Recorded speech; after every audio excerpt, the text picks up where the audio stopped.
পশু জবেহ করার মুহূর্তে একটি দুরূদ শরীফ যদি পড়েন তাহলে আপনার কোরবানি অন্য লাখ লাখ কোরবানি দাতার কোরবানির চেয়ে আলাদা ফজিলতপূর্ণ হবে। এটা কোনো সাধারণ মানুষের ফতোয়া বা মতামত নয়, বরং ইমাম শাফি রহমতুল্লাহ আলাইহির ফতোয়া। তিনি কিসের ভিত্তিতে এই দুরূদ শরীফের মাধ্যমে আপনার কোরবানিকে পৃথিবীর শ্রেষ্ঠ কোরবানি বানাবেন তা পরিষ্কারভাবে তুলে ধরেছেন। ওনার সেই বক্তব্য আমি আজ রেফারেন্স সহ আপনাদের সাথে শেয়ার করব। তার আগে যারা কোরবানি করছেন তাদের জন্য বড় বড় তিনটি সুখবর শেয়ার করব, যেই সুখবরগুলি আমাদের দয়াল নবীজি সাল্লাল্লাহু আলাইহি ওয়াসাল্লাম 1450 বছর আগে উম্মতের জন্য দিয়ে গেছেন। প্রথম সুখবর হলো কিয়ামতের দিন কোরবানির পশুকে তার শিং, খুর এবং পশম সহ হাজির করা হবে এবং তা বান্দার নেকির পাল্লায় রাখা হবে। হাদিস শরীফে এসেছে রাসূলুল্লাহ সাল্লাল্লাহু আলাইহি ওয়াসাল্লাম সৈয়দা ফাতেমা রাদিয়াল্লাহু তাআলা আনহাকে বলেছিলেন, হে ফাতেমা, উঠো এবং তোমার কোরবানির জবে হওয়া দেখো, কারণ এর প্রথম রক্তবিন্দু মাটিতে পড়ার আগেই তোমার গুনাহ মাফ করে দেওয়া হবে। সাহাবায়ে কেরাম যখন জিজ্ঞেস করলেন যে এটি কি কেবল আহলে বাইতের জন্য নাকি পুরো উম্মতের জন্য, আল্লাহর প্যারা হাবিব সাল্লাল্লাহু আলাইহি ওয়াসাল্লাম ফরমান, এটি আহলে বাইতের জন্যও এবং পুরো উম্মতের জন্যও। কোরবানির পশুর গোশত যদি 40 কেজি হয় তবে কিয়ামতের দিন আল্লাহ তাআলা একে 70 গুণ বাড়িয়ে বান্দার নেকির পাল্লায় ওজন করাবেন। এর রক্ত, শিং বান্দার মুক্তির পক্ষে সাক্ষী দেবে। দ্বিতীয় সুখবর হলো তাবরানী শরীফের মুআজামুল কবীরে বর্ণিত হাদিসে এসেছে, কিয়ামতের দিন বান্দার কোরবানির পশু জাহান্নামের দরজায় প্রাচীর বা ঢাল হিসেবে দাঁড়িয়ে যাবে।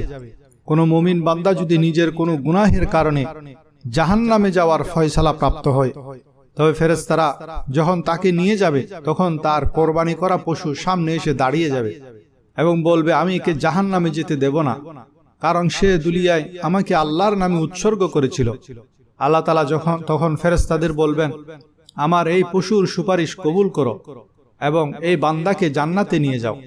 ঠিক যেমন দুনিয়াতে কন্যা সন্তানদের লালন পালনের সওয়াব কিয়ামতের দিন পিতামাতার জন্য জাহান্নামের ঢাল হবে, তেমনি কোরবানির পশু বান্দার জন্য ঢাল হিসেবে কাজ করবে। তৃতীয় সুখবর, রাসূলুল্লাহ সাল্লাল্লাহু আলাইহি ওয়াসাল্লাম কি আশ্চর্য উদাহরণ দিয়েছেন। এই হাদিসটি যতবার আমি বলি আমার এত ভালো লাগে। নবী করিম সাল্লাল্লাহু আলাইহি ওয়াসাল্লাম কি বললেন, কোরবানির প্রাণী অর্থাৎ গরুটাকে যখন জবাইয়ের জন্য মাটির উপর শোয়ানো হয় তখন ওই মাটির থেকে পশুর গলার দূরত্ব কতটুকু থাকে, যেখানে ছুরি চালানো হবে সেই গলা থেকে মাটির ব্যবধান কতটুকু, 1 বিগত বা 4 আঙ্গুল। 1 বিগতের চেয়ে একটু বেশি, তাহলে গলা থেকে মাটির দূরত্ব মাত্র 1 বিগত। এবার বলুন তো, গলা থেকে যখন ছুরি দেওয়া হবে রক্তের প্রথম ফোঁটা মাটিতে পড়তে কত সময় লাগবে? ধরুন 2 সেকেন্ড। এই 2 সেকেন্ডে গলার রক্ত মাটিতে পৌঁছাবে। অথচ রাসূলুল্লাহ সাল্লাল্লাহু আলাইহি ওয়াসাল্লাম বলেন, আমার উম্মতের কোরবানির পশুর গলার রক্তের প্রথম ফোঁটা জমিনে পড়বার আগেই আল্লাহ তাআলা 7 আসমানের উপর আরশে আজিমে তা কবুল করে নেন। সুবহানাল্লাহ, সুবহানাল্লাহ। জমিনে পড়তে লাগবে 2 সেকেন্ড আর আরশে পৌঁছাতে লাগবে আধা সেকেন্ড। জমিনে পড়বার আগেই আরশে পৌঁছে যায়, সেখানে কবুল হয়ে যায়। তাহলে এদিক দিয়ে দূরত্ব বেশি হওয়া সত্ত্বেও হিসাব অনুযায়ী তো পড়ে যাওয়ার কথা, কিন্তু আল্লাহ রাসূল সাল্লাল্লাহু আলাইহি ওয়াসাল্লাম বলছেন ওদিক দিয়ে যায় আগে, এদিক দিয়ে পৌঁছায় পরে। এজন্য নবী করিম সাল্লাল্লাহু আলাইহি ওয়াসাল্লাম বলেছেন খুশি মনে কোরবানি দিতে। অতএব কোরবানির মূল বিষয় হলো মনের আনন্দ। এজন্য খুশি মনে ইনশাআল্লাহ কোরবানি করবেন। বলুন ইনশাআল্লাহ। কোরবানি করার পূর্বে পশুকে ঘাস পানি দিবেন, যেন ক্ষুধার্ত ও পিপাসার্ত অবস্থায় জবাই করা না হয়। পশুকে বাম কাতে কেবলামুখী করে শোয়াতে হবে। জবাই করার ছুরিটি আগে থেকেই খুব ভালো করে ধার দিয়ে নিতে হবে, যাতে পশুর কষ্ট কম হয়। পশুর সামনে ছুরি ধার দেওয়া মাকরুহ। একটি পশুর সামনে অন্য পশুকে জবে করা অনুচিত। জবে করার পর পশুর প্রাণ সম্পূর্ণ বের হওয়া এবং শরীর ঠান্ডা হওয়ার আগে চামড়া ছাড়ানো বা পা কাটা যাবে না। কোনো মুসলিম, হিন্দু, বৌদ্ধ বা নাস্তিক ব্যক্তি পশু জবাই করলে বা জবাইয়ের সময় ছুরিতে হাত রাখলে সেই পশুটি হারাম হয়ে যাবে এবং কোরবানি বাতিল হয়ে যাবে। তবে মুসলিম ব্যক্তি পশুর পা ধরা বা অন্য কোনো উপায়ে সাহায্য করতে পারবে। জবাই করার সময় ছুরিতে যতজন মানুষের হাত থাকবে তাদের প্রত্যেককে আলাদাভাবে বিসমিল্লাহি আল্লাহু আকবার পড়তে হবে। যদি কেউ ভুলবশত মনে না থাকার কারণে বিসমিল্লাহ আল্লাহু আকবার পড়তে ভুলে যায়, তবে পশু হালাল হবে। কিন্তু যদি কেউ ইচ্ছাকৃত বা অলসতা করে না পড়ে, তবে পশুটি হারাম বা মুরদার হয়ে যাবে। অতএব পশুটিকে বাম পাশে কেবলামুখী করে শুইয়ে দিবেন এবং নিজের ডান পা পশুটির রানের উপর রেখে তাড়াতাড়ি জবাই করে দিবেন। জবাই করার প্রথমে এই দোয়াটি পড়ে নিবেন, ইন্নী ওয়াজ্জাহাতু ওয়াজহিয়া লিল্লাযী ফাতারাস সামাওয়াতি ওয়াল আরদা হানিফাও ওয়া মা আনা মিনাল মুশরিকিন ইন্নাস সালাতি ওয়া নুসুকি ওয়া মাহইয়ায়া ওয়া মামাতি লিল্লাহি রাব্বিল আলামিন লা শারীকা লাহু ওয়া বিযালিকা উমিরতু ওয়া আনা মিনাল মুসলিমিন ইন্নী ওয়াজ্জাহাতু ওয়াজহিয়া লিল্লাযী ফাতারাস সামাওয়াতি ওয়াল আরদা হানিফাও ওয়া মা আনা মিনাল মুশরিকিন ইন্নাস সালাতি ওয়া নুসুকি ওয়া মাহইয়ায়া ওয়া মামাতি লিল্লাহি রাব্বিল আলামিন লা শারীকা লাহু ওয়া বিযালিকা উমিরতু ওয়া আনা মিনাল মুসলিমিন। বিসমিল্লাহি আল্লাহু আকবার আল্লাহুম্মা মিনকা ওয়া লাকা বলে জবে করবেন।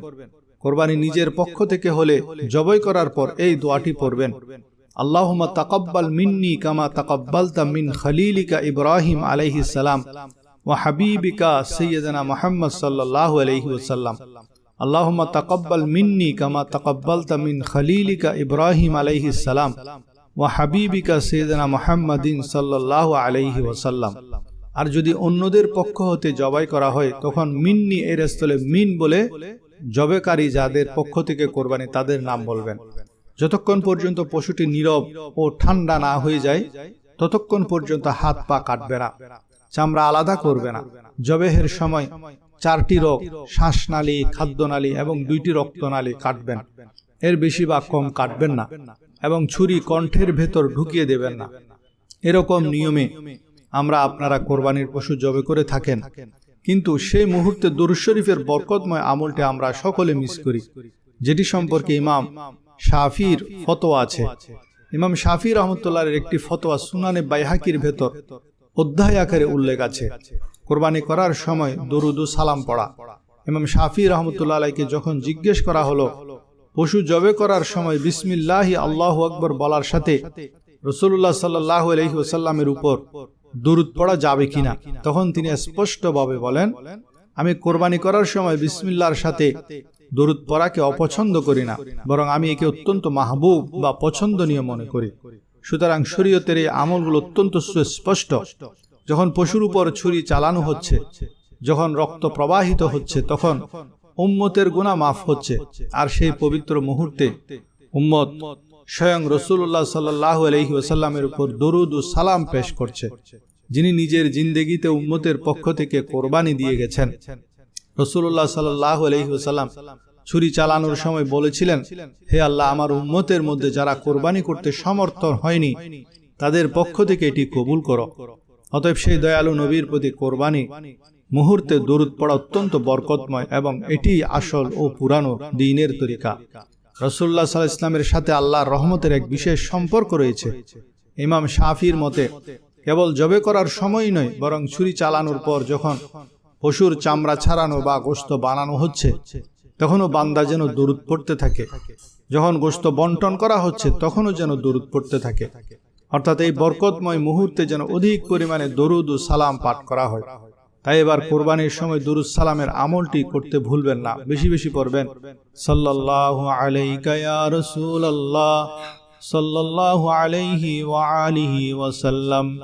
আসসালাতু ওয়াসসালামু আলাইকা ইয়া রাসূলুল্লাহ। আসসালাতু ওয়াসসালামু আলাইকা ইয়া হাবিবাল্লাহ। আসসালাতু ওয়াসসালামু আলাইকা ইয়া রাহমাতাল লিল আলামিন। জবে থেকে শুরু করে গোশত কাটাকাটি, ভাগ বাটোয়ারা পর্যন্ত মুখে উচ্চারণ করে কিংবা মনে মনে শুধু দরুদ ও সালাম পড়তে থাকবেন। এখন এর পক্ষে দলিল কি? ইমাম শাফি রহমতুল্লাহ আলাইহি বলেছেন, আল্লাহ তাআলা কুল্লি হালাত অর্থাৎ সর্বাবস্থায় তার হাবিব সাল্লাল্লাহু আলাইহি ওয়াসাল্লামের উপর সালাত ও রহমত বর্ষণ করেন। আর বান্দা যখন জবে করার মতো একটি ইবাদতের মুহূর্তে আল্লাহর জিকির হিসেবে বিসমিল্লাহ পড়ে এবং সাথে সাথে রাসূল পাক সাল্লাল্লাহু আলাইহি ওয়াসাল্লামের উপর দরুদ পড়ে, ইমাম শাফি বলছেন এর নাম হলো ঈমান বিল্লাহ, অর্থাৎ আল্লাহর উপর ঈমান এবং তার দিকে রুজু করা। এটি কোনো বিদআত নয়, এটি ঈমান, এটি ইবাদত। সংকটময় এই আনন্দের মুহূর্তে দরুদ পড়া একটি খাঁটি ইবাদত। এই শব্দগুলো বা বক্তব্য কিন্তু আমার নিজের নয়, বরং এটি 4 ইমামের অন্যতম প্রধান ইমাম সাইয়েদনা ইমাম শাফি রহমতুল্লাহ আলাইহির অকাট্য বক্তব্য।